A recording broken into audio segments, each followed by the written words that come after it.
wabarakatuh. Alhamdulillah jadi antara segi ibu ini sudah ini asyhadu an la ilaha illallah wa syarika lah asyhadu anna muhammadan abduhu wa rasuluh. Segala puji bagi Allah yang masih berikan begitu banyak kepada kita semua, dari Allah masih diberikan umur kita bisa bangun pagi dengan dan keadaan sehat walafiat, dan Allah masih berikan hidayah kepada kita semuanya bisa mengangkat kaki menuju majelis ilmu. Semoga setiap langkah Bapak Ibu para jemaah Allah angkat derajatnya dan Allah turunkan dosa-dosa kita semuanya. Amin ya rabbal alamin. Sallallahu alaihi wasallam pada Nabi Muhammad sallallahu alaihi wasallam, serta keluarganya, para sahabatnya, hingga berikutnya. Insya Allah semoga kita bisa melakukan syafaatnya yang berakhir. Amin ya rabbal alamin. Untuk acara pagi kali ini, mari bersama-sama kita buka dan membaca basmalah. Bismillahirrahmanirrahim. Untuk acara selanjutnya ada tilawatul Quran yang akan dibacakan oleh Ananda Alika dari daerah Asal. Pada Ananda Alika dipersilakan untuk menuju.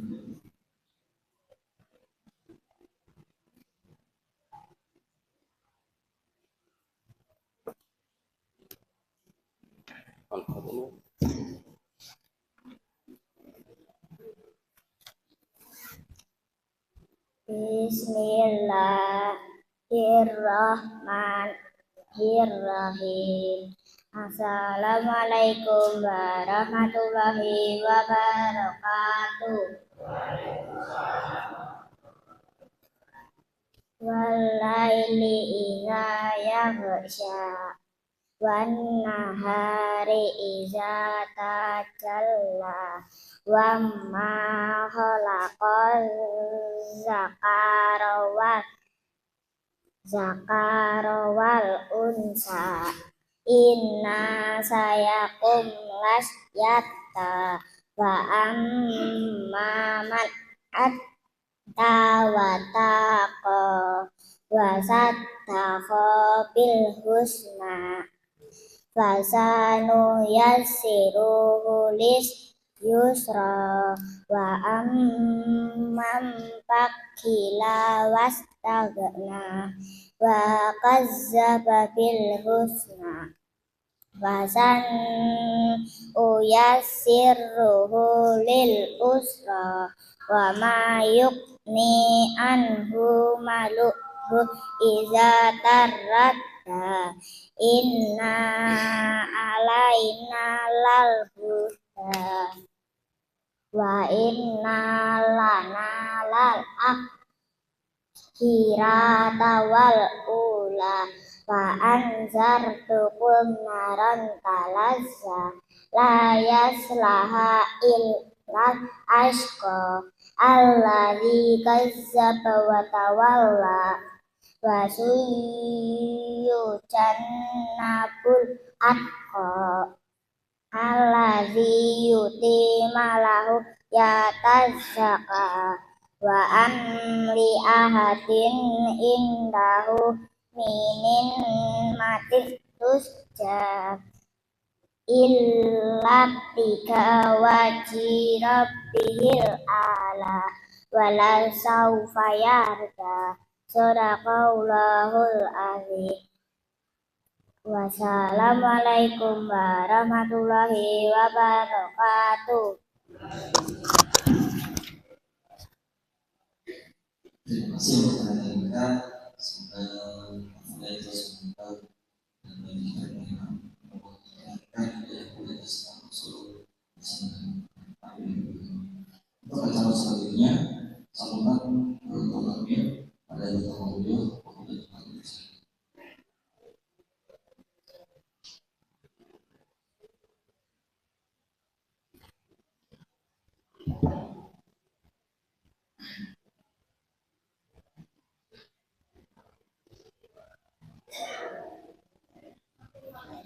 Bismillah. Assalamualaikum warahmatullahi wabarakatuh.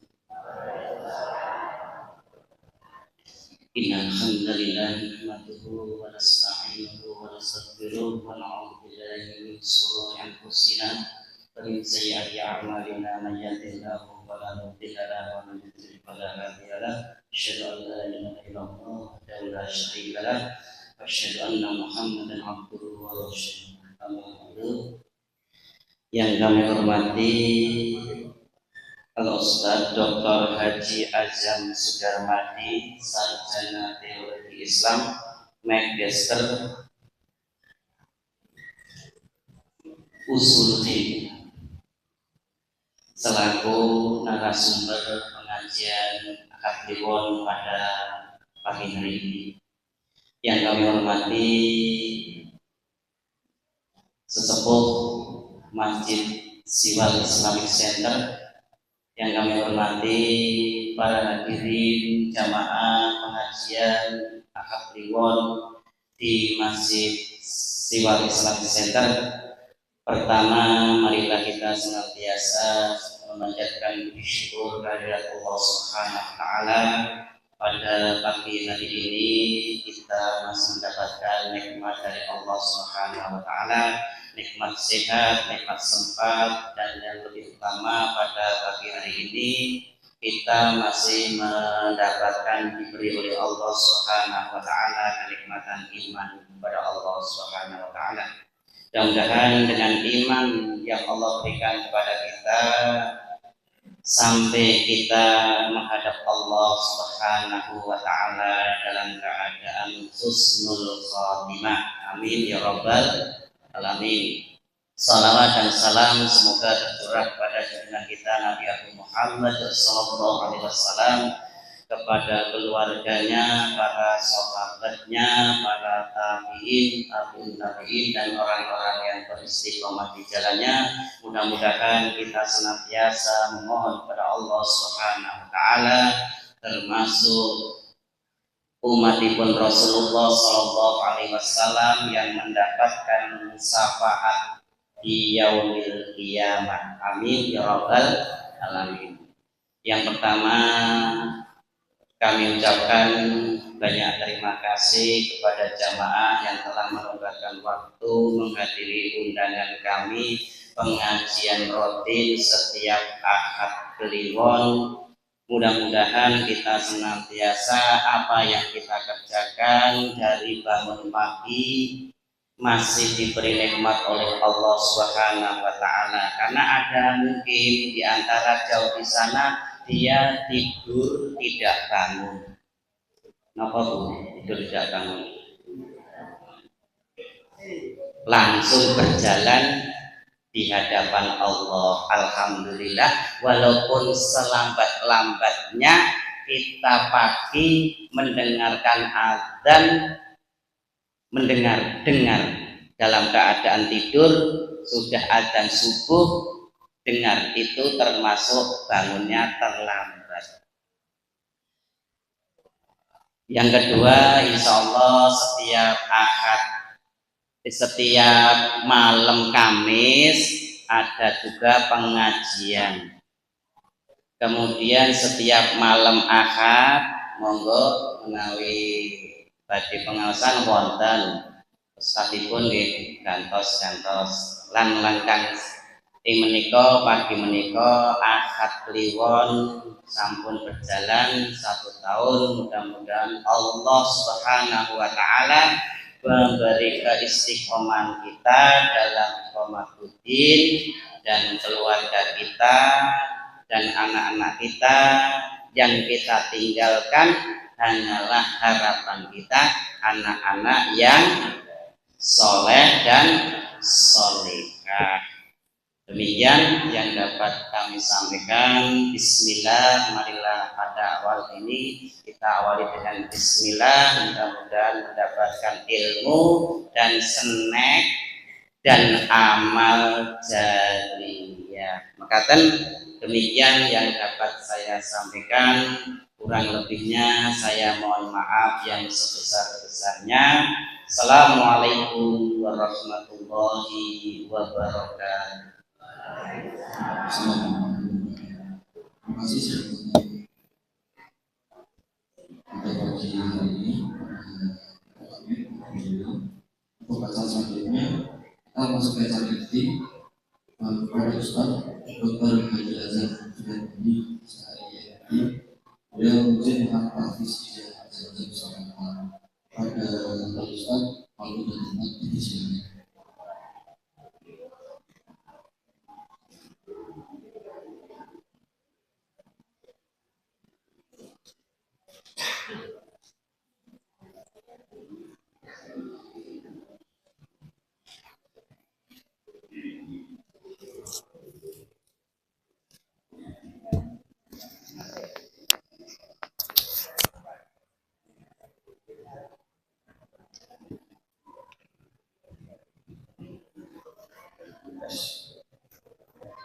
Bismillahirrahmanirrahim.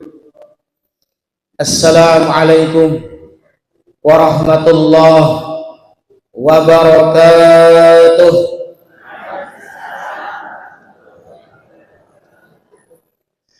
Alhamdulillahi rabbil alamin. Nasta'inuhu wa nastaghfiruh wa na'udzu billahi min shururi anfusina wa min sayyiati a'malina.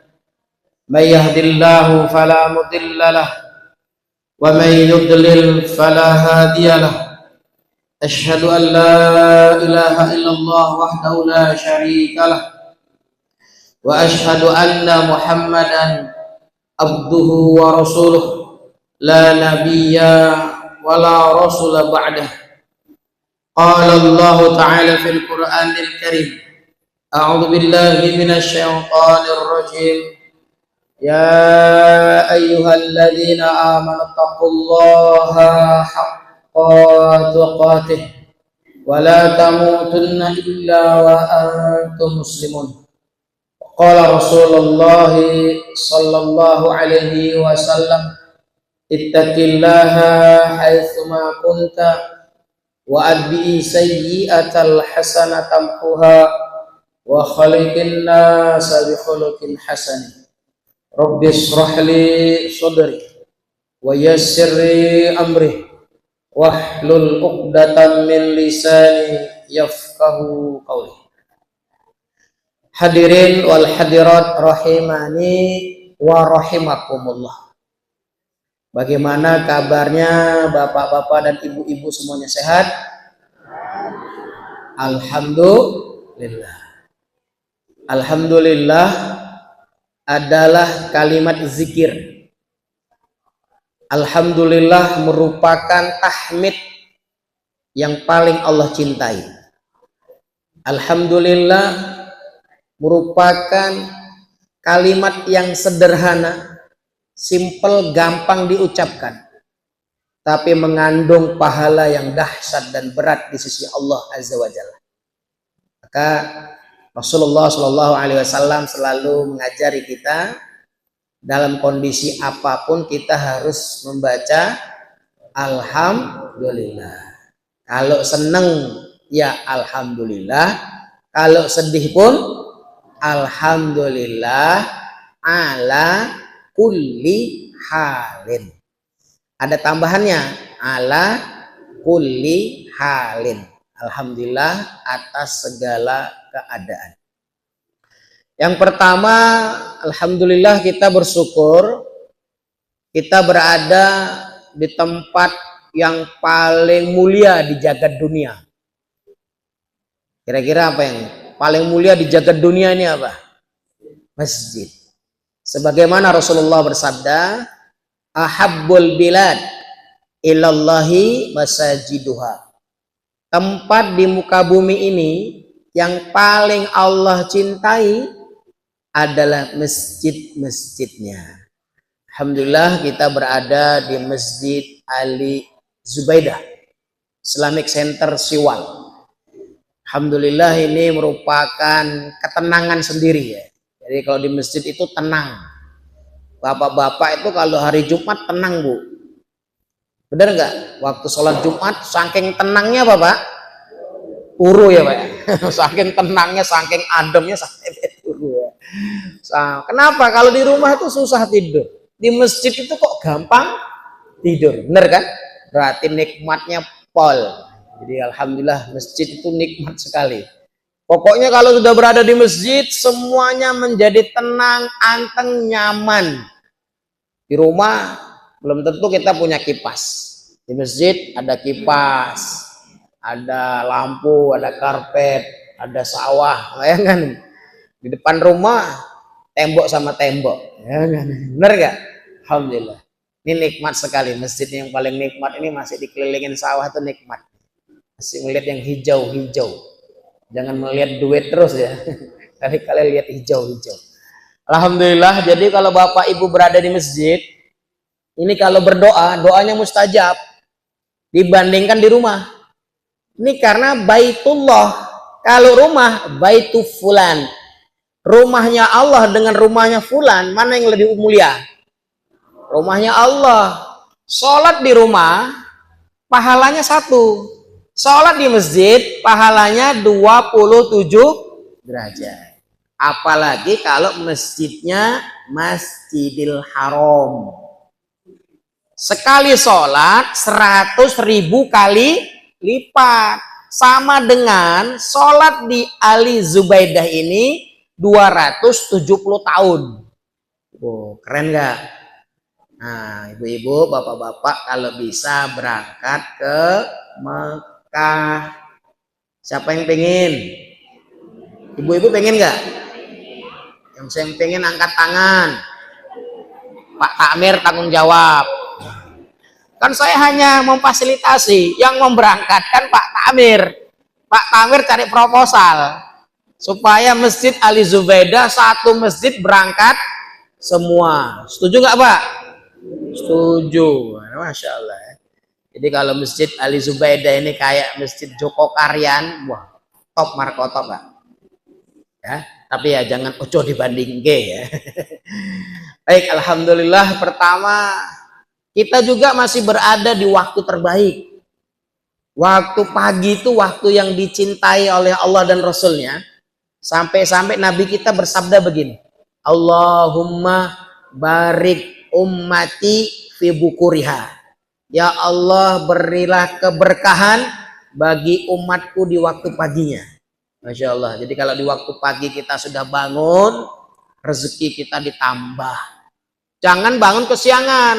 Nanti rezekinya dipatok ayam. Bener gak?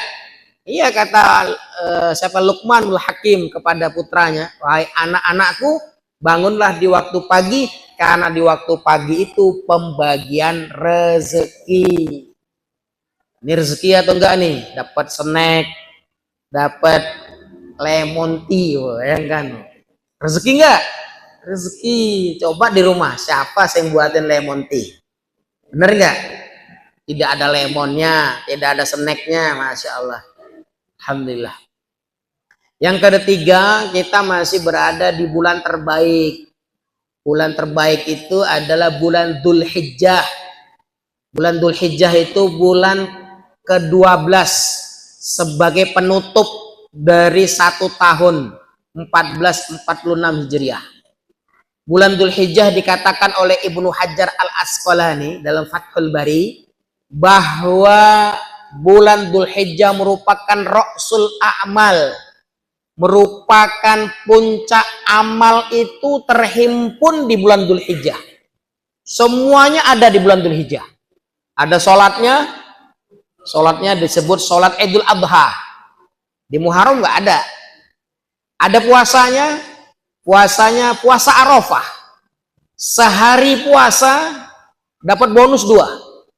Setahun yang lalu dihapuskan dosanya, dan setahun yang akan datang belum kita lalui juga dihapuskan dosanya.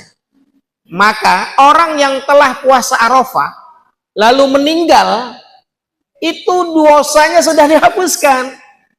Maka rugilah kalau kemarin tanggal 9 Dzulhijjah ketika jamaah haji sedang wukuf di Arafah, kita yang tidak haji, kita disunahkan berpuasa, maka kita mendapatkan keutamaan 2 tahun dosa-dosa kita dihapuskan. Allahu Akbar. Enak nggak Islam itu, Bu? Enak, Bu. Kalau ada agama lain, dosa bayar. Berapa dosamu? Saya berzina, wes 5 juta wae. Kalau gitu entek duit kita, Pak. Islam tidak mesti harus bayar. Tidak ada orang berdosa harus bayar. Tapi ada namanya sodaqoh, ada namanya infak. Bahkan di bulan Dzulhijjah itu ada sodakohnya yang tidak dimiliki oleh bulan yang lain. Apa sodakohnya? Sodakoh daging kurban. Apa kata Rasul? As-sulus li sahibil kurban, atau mudhahinya. As-sulus li sodakoh lil fakir wal miskin. As-sulus lil hadiyah. Apa bedanya sedekah sama hadiah? Kalau sedekah identik dengan fakir dan miskin. Tapi kalau hadiah bukan melihat status sosial, tidak melihat jenis golongan agama, baik kaya maupun miskin, baik mukmin maupun non mukmin atau non muslim, itu boleh dapat daging kurban. Bayangkan itu dahsyatnya bulan Dzulhijjah. Dan puncaknya Dzulhijjah itu ada ibadah haji. Haji itu ibadah terberat.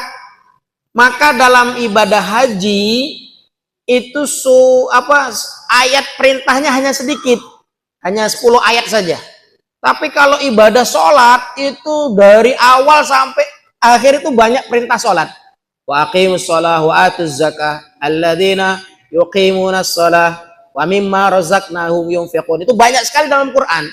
Perintah sholat termasuk ayat yang paling banyak. Puasa juga banyak. Zakat ya banyak. Tapi kalau haji sedikit. Apa rahasianya? Ternyata tidak semua orang bisa haji. Yang penting bisa melaku sampai ke Mekah. Walaupun dengan jalan kaki. Ada tuh? Ada loh, Bu. Kalau kemarin dari Spanyol naik kuda selama 6 bulan. Kalau Indonesia, Mas Fauzan dari Magelang naik sepeda ontel selama 1 tahun. Kalau Siwal naik apa nih, Pak? Pesawat. Pesawat ya, sehari sampai hanya 8 jam. Ya mbok naik delman kah atau naik apa gitu loh, Pak, biar desa Siwalnya terkenal. Itu kan Mas Fauzan jadi viral gara-gara beliau naik sepeda ontel bisa ke Mekah. Luar biasa. Jadi maka ayat perintah haji itu manis tato'a ilaihi sabilah, siapa yang mampu mengadakan perjalanan ke sana. Kalau dulu ada seorang sahabat Nabi namanya Uwais Al-Qarni melaksanakan ibadah haji jalan, bener nggak? Jalan loh, Bu. Beliau rumahnya mana? Rumahnya di Yaman, sedangkan haji itu ada di Mekah. Jarak Yaman dengan Mekah itu kita bisa cek dengan HP kita, itu 480 km, sama dengan hampir 500 km. PP-nya udah berapa? 1000 km, Pak. Bayangkan, Solo, Jakarta hanya 450 km. Berarti melebihi Solo ke Lampung. Jalan kaki PP. Sanggup nggak kita, Bu? Kalau jalan tok enak. Uwais Al-Qarni sambil apa? Menggendong siapa? Ibunya. Coba bapak-bapak ini, kapan pernah menggendong ibunya? Loh, Pak, kapan Pak kira-kira? Pernah atau belum? Oh, sekarang digendong, Pak. Karena surga itu ada di telapak kaki ibu. Al-jannatu tahta aqdamil ummahat. Alhamdulillah kita masih berada di bulan Dzulhijjah. Salah satu keutamaan lain, Dzulhijjah ini termasuk bulan haram, urutan kedua. Sebagaimana Rasul bersabda, salah satu mutawalliyat, 3 bulan haram berurutan, dimulai Zulqa'dah, Dzulhijjah, Muharram, lalu lompat ke bulan ke-7 namanya bulan Rajab. Jadi kalau Bapak Ibu hadir dalam majelis pengajian Kliwon, ya, Ahad Kliwon. Ini, menarik ya, sini kok berarti Kliwon itu berapa hari sekali, Bu? 35 hari sekali ya? Masya Allah. Ada Kliwonan, ada Ponan, ada Wagean, ada Legian. Masya Allah. Istilah-istilah kalender Jawa ini luar biasa, tidak ada tandingannya ya. Nah, luar biasa.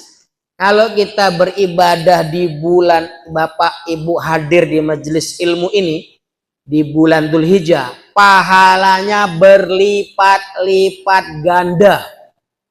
Pahalanya berlipat-lipat ganda, beda dengan bulan biasa. Kalau ibu pengajian di bulan Rabiul Awal, Rabiul Akhir, Jumadil Ula, Jumadil Akhir, itu pahalanya biasa.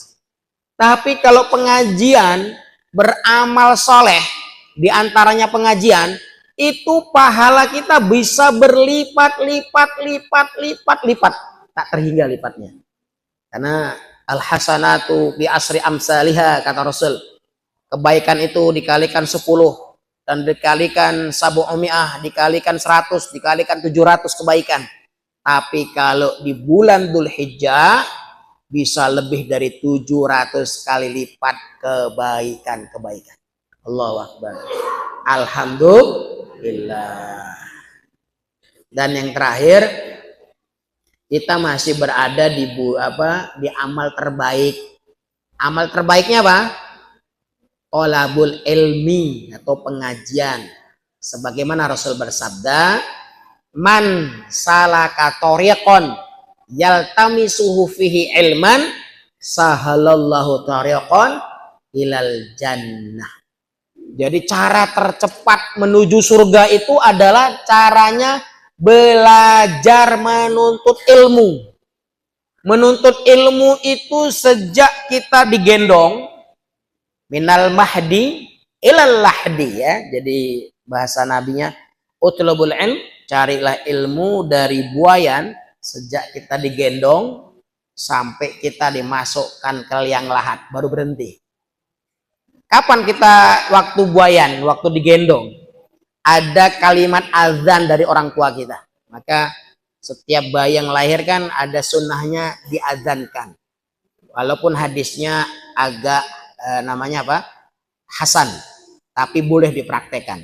Kalau tidak diazankan, boleh dengan membaca zikir a'udzubika bi kalimatillahi tamma min syarri ma khalaq. Boleh seperti itu. Ini artinya sejak digendong kita sudah mendengar kalimat Allah. Benar nggak? Berarti kita belajar. Dan ketika kita hendak wafat pun kita mendengar kalimat Allah, yaitu lakinu mautakum bila ilaha illallah. Berikan, ajari, tuntun dengan baik orang yang mau meninggal dengan apa? La ilaha illallah. Masya Allah. Kalau ada orang mampu mengucapkan la ilaha illallah di akhir hayatnya, apa janji Rasul? Mangqala la ilaha illallah fi akhiri kalamihi dakhalal jannah.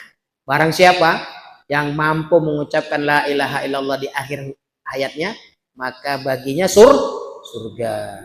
Kalau hanya Allah boleh, karena Allah bagian dari kalimat la ilaha illallah.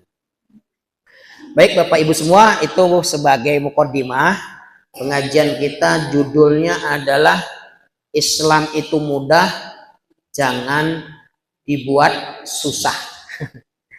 Islam itu mudah, jangan dibuat susah. Islam memang mudah, siapa bilang susah? Ya toh, bener nggak? Lihat hadisnya. Innad dina yusrun. Apa kata Rasul? Sesungguhnya din ini yusrun, mudah. Maka jangan dipersulit. Yassiru wala tu'assiru. Basyiru wala tanafiru. Agama ini mudah. Maka mudahkan, jangan dipersulit. Maka gembirakan, jangan ditakut-takutin. Nah, maka yang paling baik adalah orang yang suka memberi kabar gembira. Ibu bapak hadir duduk 1 jam di masjid, dosanya rontok. Wow. Enak toh? Enak enggak? Bapak ibu duduk di diskotik 1 jam, dosanya nambah. Betul enggak? Iya. Bapak ibu 1 jam duduk di warung hik, dosa atau pahalanya nambah atau berkurang? Pahalanya berkurang, dosanya nambah. Tapi kalau duduk di masjid, duduk saja Pak, tidak ngapa-ngapain, tidak sholat, tidak ngapa-ngapain, duduk saja, tapi punya niatnya namanya iktikaf. Iktikaf itu adalah seseorang dari rumahnya, dia berniat masuk masjid iktikaf walaupun hanya 5 menit. Dalam para ulama menjelaskan walaupun hanya seperti dia sholat sunnah 2 rakaat, dia sudah mendapatkan pahala besar, pahala iktikaf. Salah satu pahala besarnya apa? Dosa yang ada dalam tubuh kita habis semuanya. Masya Allah. Enak nggak? Maka orang-orang zaman dulu itu kalau wafat pengen di masjid. Orang saiki, bener nggak bahasanya tuh? Zaman saiki, karena kulo saking Aceh. Jadi kalau kulo bahasanya orang genah, mohon ngapunten, nuwun sewu. Lagi belajar bahasa Jawa. Semoga bisa. Jadi kalau orang dulu itu pengen mati di masjid, orang sekarang pengen mati di rumah sakit. Jenenge saja sudah rumah sakit, isinya ya sakit. Kapan? Padahal bahasa Arabnya luar biasa. Zaman dulu nggak ada orang nyebutnya rumah sakit, nyebutnya apa? Al-Mustashfa, rumah sehat. Zaman sekarang diganti apa? Rumah sakit. Maka orang masuk situ bukan tambah sehat, tambah sakit. Bener loh Bu, ini pergeseran nama ini. Maka perlu kita kembali kepada para ulama zaman dulu. Ibnu Sina menulis bukunya namanya Al-Mustashfa, artinya rumah sehat. Sopo sing ganti kalimat itu menjadi rumah sakit, Pak? Jangan ke sopo sing menerjemahkan kok. Nggak salah menerjemahkannya. Jadi rumah sakit dan dipakai oleh umat Islam ini. Oh, ngikuti KB semua tuh. Kok nggak ada yang ganti rumah sehat? Jadi ketika dia datang tambah sehat. Manusia itu tergantung mindset. Mindset itu apa? Cara berpikirnya. Kalau bawa sakit dia tambah sakit. Banyak orang yang meninggal di rumah sakit akhirnya. Ya walaupun ada yang sembuh, tapi cepat-cepat minta pulang. Bener nggak? Orang nyaman. Ini kanan kiri wis mate. Saya itu waktu bapak saya sakaratul maut itu ya. Itu memang ngeri ya. Saya jam 2 datang dari Jawa, sebelah kanan meninggal dunia. Terus 3 jam kemudian sebelah kiri meninggal dunia. Kata bapak saya apa? Nak, ini malaikat Israelnya ini masih di sini nih. Ini sebelah kiri saya sudah diambil, sebelah kanan saya sudah diambil, tinggal saya ini nak. Saya bilang Pak tenang. Kalau belum jatahnya meninggal tidak akan diambil. Benar, ternyata orang tua saya masih diberikan kesembuhan setelah dalam keadaan sakarat itu masih 6 bulan kemudian. Padahal di rumah saya sudah dipasang karung. Dipasang apa? Wis wayahe meninggal, Pak. Kata orang-orang begitu. Karena apa? Mohon maaf ya, BAB-nya itu sudah warna hitam. Kayak BAB kelelawar katanya. Katanya gitu. Kalau udah BAB-nya hitam itu wis dengan kematian itu tinggal hitungan jam gitu katanya. Tapi saya berdoa terus kepada Allah Subhanahu wa taala, saya tawassul dengan amal soleh saya karena diperkenankan oleh Rasulullah SAW. Tawassullah dengan amal soleh kalian. Kita teringat dengan 3 pemuda yang terjebak di dalam gua, bener nggak? Ini kenapa saya pulang? Karena saya ditelepon oleh ibu saya, nak pulanglah nak, bapak dalam keadaan sakarat karena kata dokter bapak tidak lama lagi. Maka saya langsung cuti 10 hari di sekolah tinggi di kampus. Saya cuti langsung, saya berangkat segera pulang untuk apa? Menemani orang tua saya. Sampai sana benar-benar saya lihat orang tua saya Kalau di rumah sakit ada di komputer namanya apa? Tet, tet, tet, kan? Itu sudah nggak tet, tet, tet, Pak. Sudah los gitu, Pak. Saya masuk pertama, saya lihat, ini kayak orang tua saya ini sudah hampir hilang ini kan. Tapi saya pegang tangannya, saya pegang dahinya, saya bacakan doa, lalu saya tawasul sebagaimana 3 pemuda tadi tawasul ya. Jadi ingat dalam kitab Bukhari Muslim itu dibahas tentang tawasul ya. Pemuda pertama bertawasul, ya Allah, karena mereka terjebak karena hujan, mereka lari ke gua sehingga tertutup oleh apa? Batu besar. Lalu yang satu bilang, ya Allah, aku ini punya orang tua. Setiap hari orang tuaku selalu saya kasih susu. Saya, istri saya, anak saya nggak berani minum susu sebelum orang tua saya. Maka kalau memberi susu, mengopenin, merawat orang tua adalah sebuah amal soleh, aku minta amal soleh itu diganti untuk terbukanya pintu gua ini. Akhirnya batunya bergeser, sudah ada celah terbuka. Pemuda yang kedua, ya Allah, aku pernah dulu tergoda dengan seorang wanita, dengan gadis cantik, aku jatuh cinta kepadanya, lalu aku ingin berbuat zina kepadanya. Dia bilang, kalau kamu mau sama saya, kamu harus bayar 1.000 dinar. 1.000 dinar itu sama dengan 2M. 2M, bayangkan harganya mahal banget ya. Tapi kalau wanita di pasar-pasar mana tuh hanya murah ya, naudzubillah min dzalik ya. Itu dengan harga 1.000 dinar. Ketika sudah berada di kamar ya, perempuan itu sudah berada di kamar, sudah melepaskan pakaiannya, laki-laki itu sudah berada di kamar dan hendak melepaskan pakaiannya, lalu wanita itu bilang, apa kamu nggak takut sama Allah? Langsung dia pakai pakaiannya lagi, dia langsung lari dan menangis, dan dia meninggalkan wanita tersebut. Ya Allah, kalau aku meninggalkan zina karenamu ya Allah, gantilah pahala itu untuk terbukanya pintu gua ini. Akhirnya pintunya terbuka. Yang ketiga, ya Allah, aku punya karyawan, yang mana karyawanku ini bekerja dengan gesit, giat, semangat sekali. Tapi waktu jatahnya gajian, dia malah pergi. Kalau hari ini kan terbalik, Pak. Orang kerja waktu gajian teko, bener nggak? Biasanya orang gitu. Ini terbalik. Kalau zaman dulu, waktu sebelum gajian semangat kerjanya, waktu hari gajian dia malah pergi. Kan kalau di tukang kan hari gajiannya hari Sabtu ya Pak, bener biasanya begitu ya. Itu ketika waktu gajian dia malah pergi, lalu kembali lagi dalam waktu sekitar 2 tahun. Dalam hadis itu 2 tahun.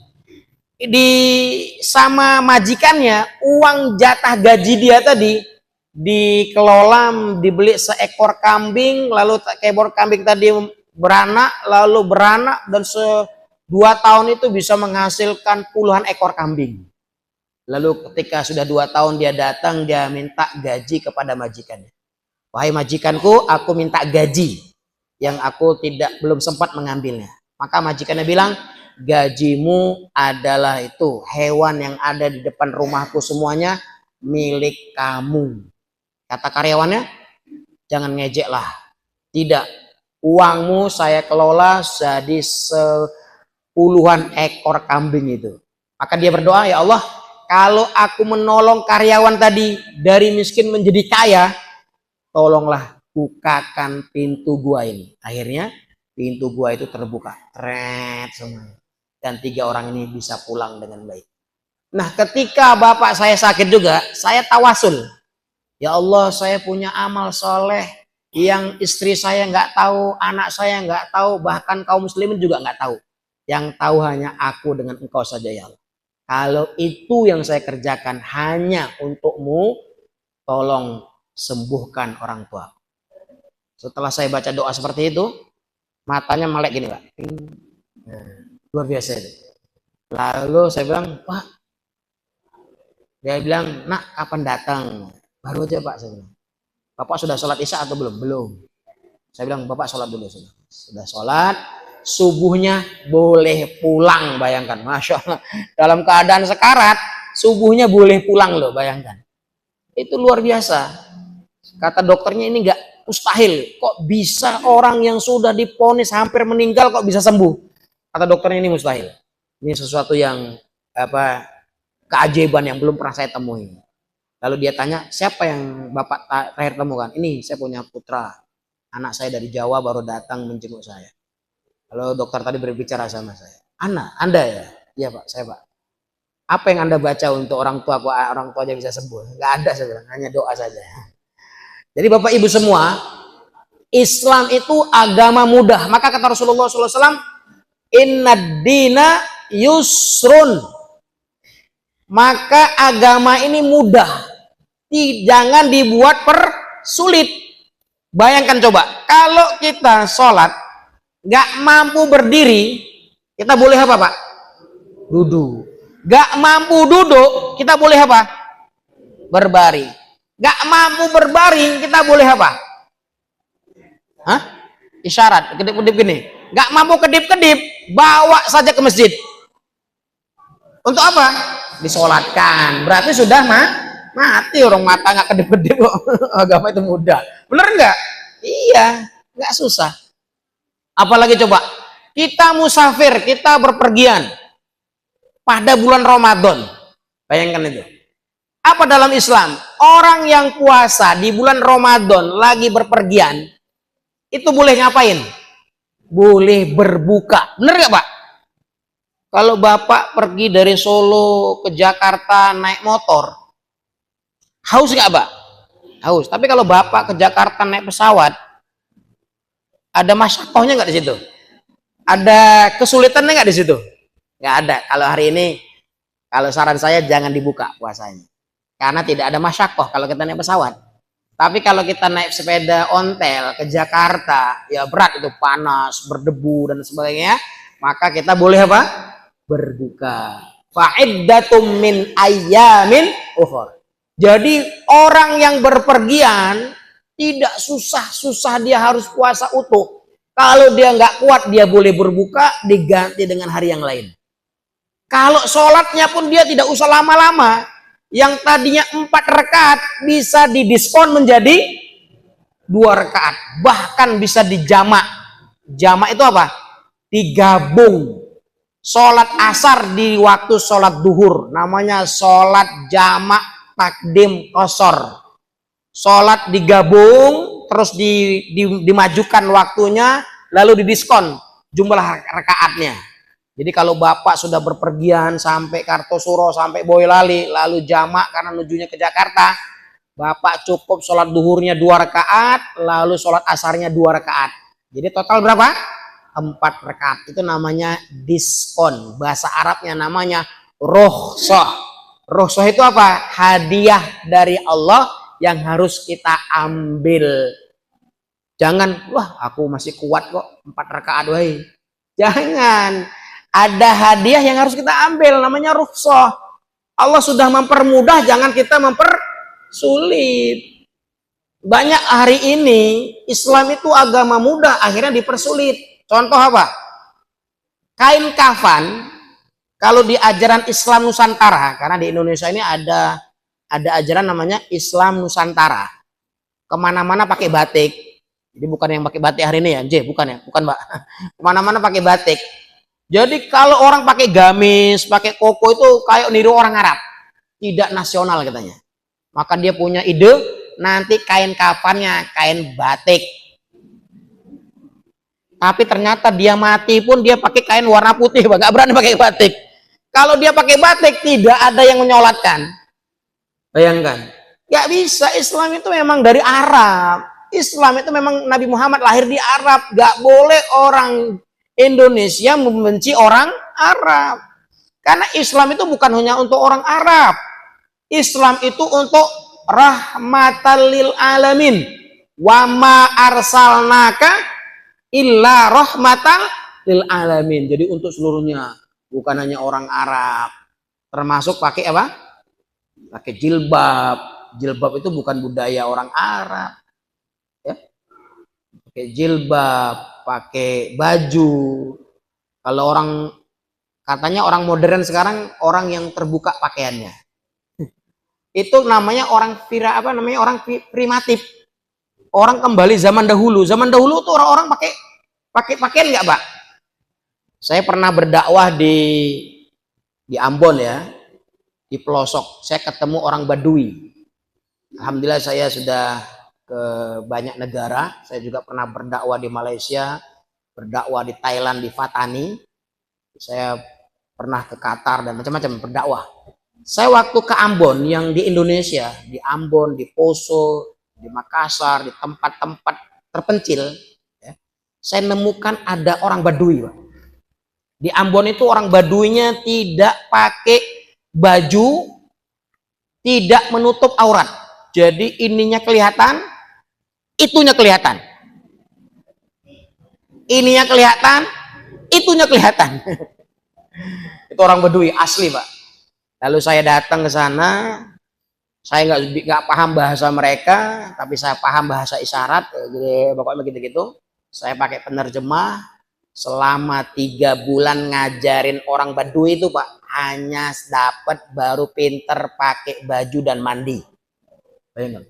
Cara ngajarin mandi dan pakaian itu 3 bulan. Bayangkan, Pak. Belum diajari sholat, Pak. Belum, karena mereka belum mau sholat. Yang penting berani dulu menutup aurat. Karena kelihatan semua. Kita mau ngomong sama ibu-ibu, kelihatan ininya, kelihatan itunya. Loh, saya gimana ngomongnya? Duh, merem gini ya nggak mungkin. Bener, Ibu, saya bukan ngapa sih. Saya ngomong sama ibu-ibu, sama perempuan yang belum nikah, duh ini nggak berpakaian semua, yang bapak-bapak itunya kelihatan. Waduh, gimana ini caranya? Jadi selama 3 bulan itu saya ajari, ayo ke sungai, bersih-bersih, pakai sabun, pakai sampo, mandi bersih. Lalu pakai baju kita bawa. Waktu saya pakai baju lengkap begini, saya disebut gini. Kalau di sini orang nggak pakai baju kita sebut. Tapi kalau di sana terbalik, orang yang pakai baju lengkap itu disebut orang gila. Kayak orang Barat hari ini. Orang Barat itu pakai celana pendek-pendek, bener nggak? Coba lihat di Bali, di Kuta, di macam-macam itu. Ininya, itunya, bener nggak, Pak?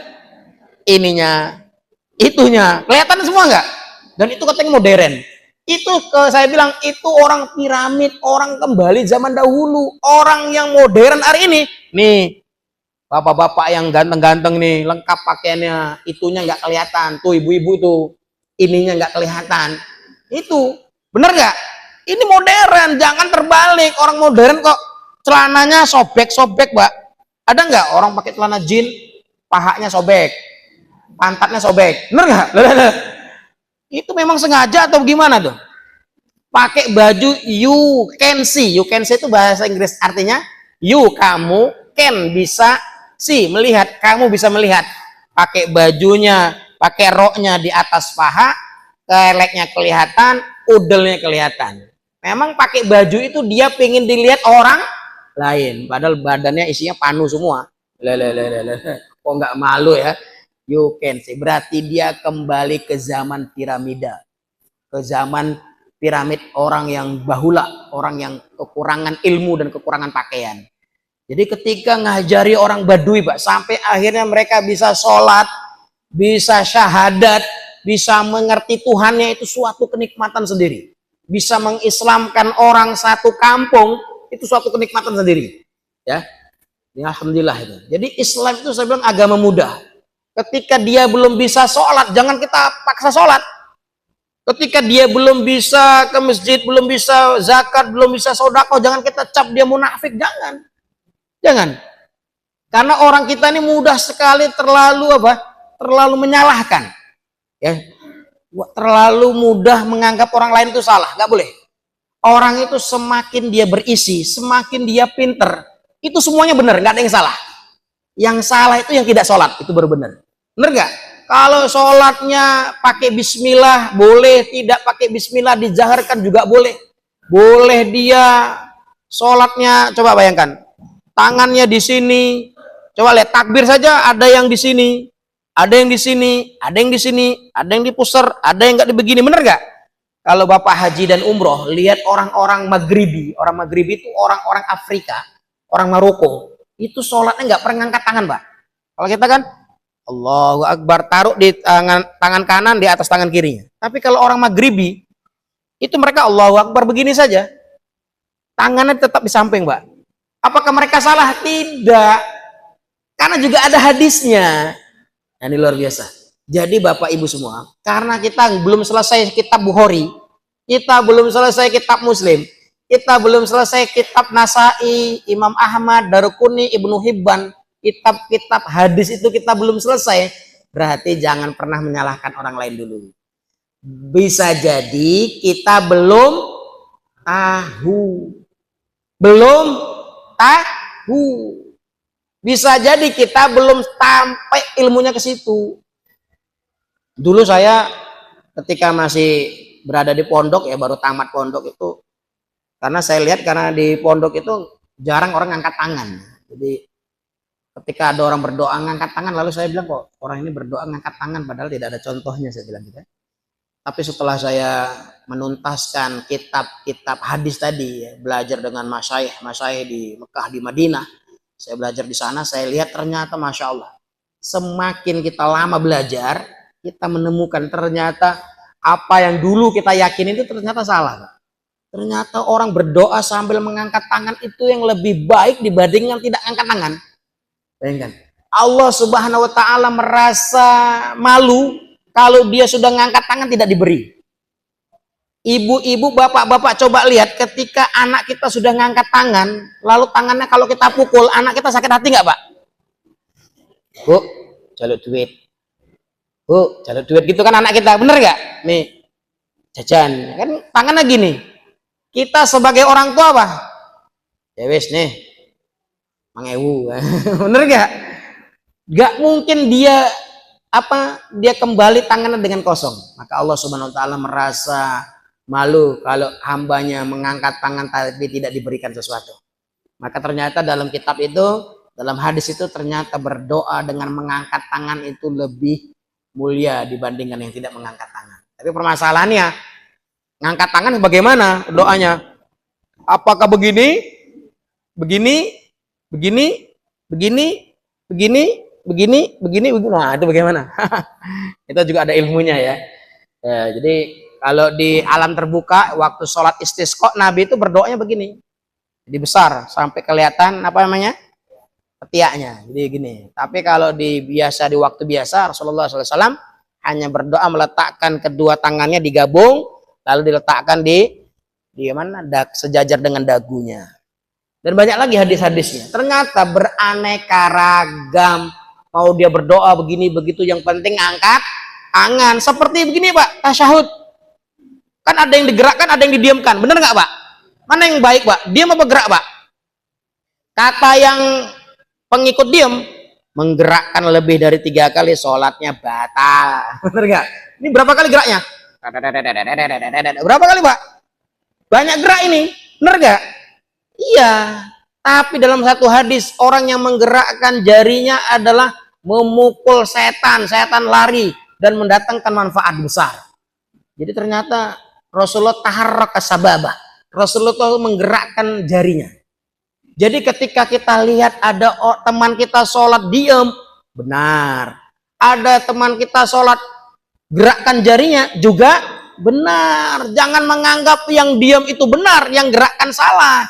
Nanti yang gerak menganggap yang diam itu juga salah. Maka Islam itu agama mudah, jangan dipersulit. Kalau belum bisa haji, ya umroh. Kalau belum bisa umroh, ya sholat syuruk. Bener nggak Pak? Apa itu sholat syuruk? Sholat 2 rakaat setelah subuh sampai matahari tulu. Tulu itu apa? Terbit. Setelah 10 menit kemudian baru sholat. Namanya awal duha, sholat syuruk. Maka pahalanya mendapatkan pahala haji dan umroh. Kalau umroh itu sudah haji, tapi namanya haji kecil. Dalam Islam itu ada ilmu namanya ilmu tasghir, ilmu kecil.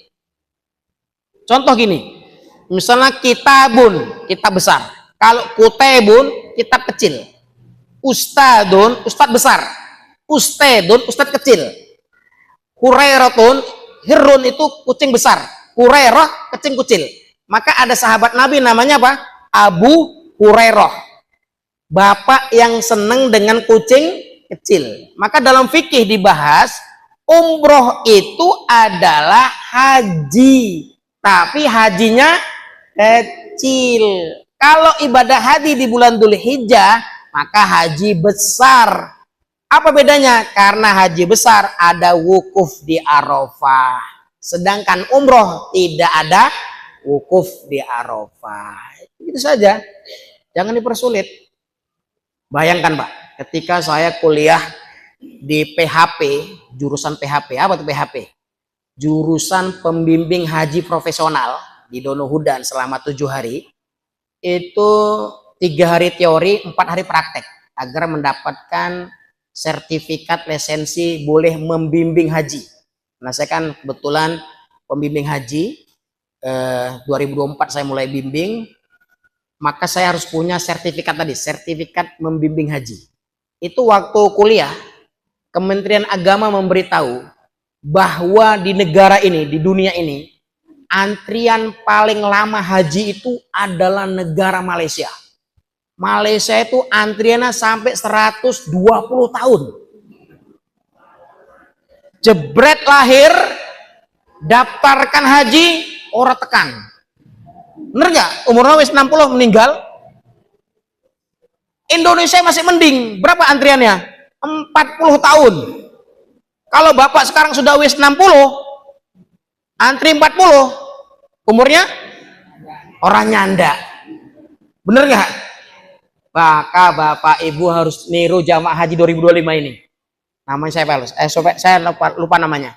Beliau ini nabung sejak umur 15 tahun, sehari 1000, sampai 38 tahun kemudian beliau bisa haji dengan nabung sehari 1000 saja.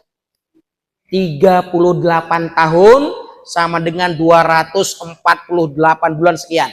Berarti uangnya dikalikan 30.000, tertotal 120 juta. Tapi istiqomah. Istiqomah apa artinya Pak? Ajek nabung 1000 bisa mangkat haji. Kita kalau sekarang nabung 1000, tekan nggak Pak?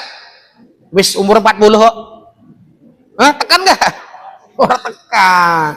Jadi gedein, jangan 1000. Jadi 5.000 atau 10.000. Kalau di Masjid Gumpang ya, saya ngisi sana juga. Itu satu jamaahnya umroh bareng. Wallahu Akbar. Satu jamaahnya 350 umroh bareng suami istri, semua jamaahnya mangkat umroh. Wah keren nih Pak. Mereka punya inisiatif takmirnya, sehari nabung 10.000, sebulan 300.000, kalikan 5 tahun dapatnya 21 juta. Sudah bisa umroh dengan tiket yang harga 21 juta. Masya Allah. Keren nggak? Keren. Siapa yang mau umroh? Cukup sehari 10.000.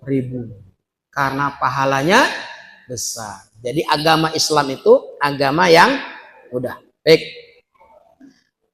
Kemudian ketika kita tidak boleh memaksakan diri juga ya. Kadang-kadang orang itu terlalu memaksakan diri ya. Padahal dalam Quran Allah sudah menegur kita. La yukallifullahu nafsan illa wus'aha. Kalau hujan lebat, kita posisi di rumah. Jangan memaksakan diri ke masjid. Ada sholat rukhsahnya namanya shollu firrihal. Shollu fi buyutikum. Sholatlah di rumah kalian. Tapi jangan setiap hari. Orang hujan juga sholat di rumah. Sholat di rumah itu boleh kalau hujan. Kalau tidak hujan, tidak boleh. Kalau sakit, boleh. Jadi ada dua. Para ulama membolehkan sholat di rumah itu karena hujan, karena sakit, karena terhalang dengan postur tubuhnya, atau misalkan dia pincang atau dia itu ya. Jadi dia a'raj, orang yang pincang itu diperkenankan tidak ke masjid. Orang pincang ya. Tapi kalau orang buta, dia masih punya kaki, dia masih diperkenankan berangkat ke masjid. Ya. Selama kita tidak sakit, tidak hujan, tidak pincang, ya mangkat ke masjid. Terutama yang bapak-bapak. Jadi Islam ini jangan memaksakan. Kalau punya ya kerjakan, tidak punya ya tidak usah kerjakan. Contoh kurban. Ini juga yang hari ini umat Islam, kita perlu belajar sama Banjarnegara, Pak. Banjarnegara itu bisa kurban, apa namanya? Bisa kurban satu kampung, Pak. Sapinya 1.500, kambingnya 15.000. Masya Allah, satu rumah itu semuanya, satu kecamatan itu semuanya kurban sampai dagingnya setinggi masjid. Ya Allah ya Karim.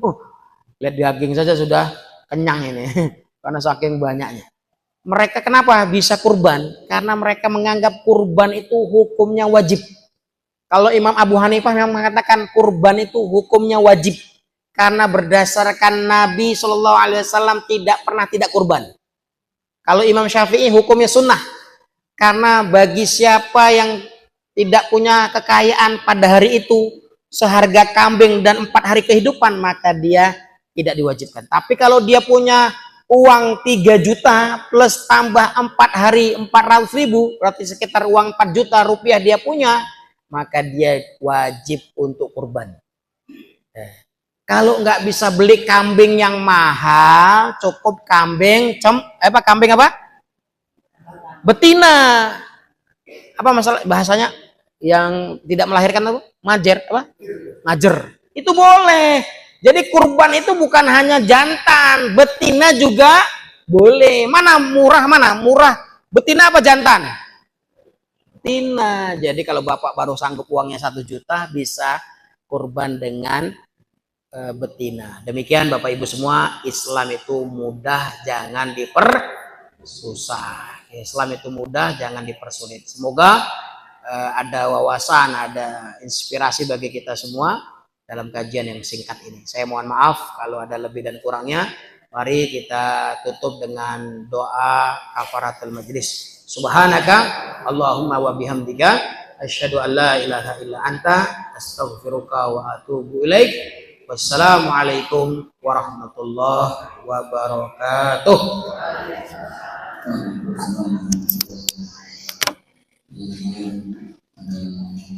Ustaz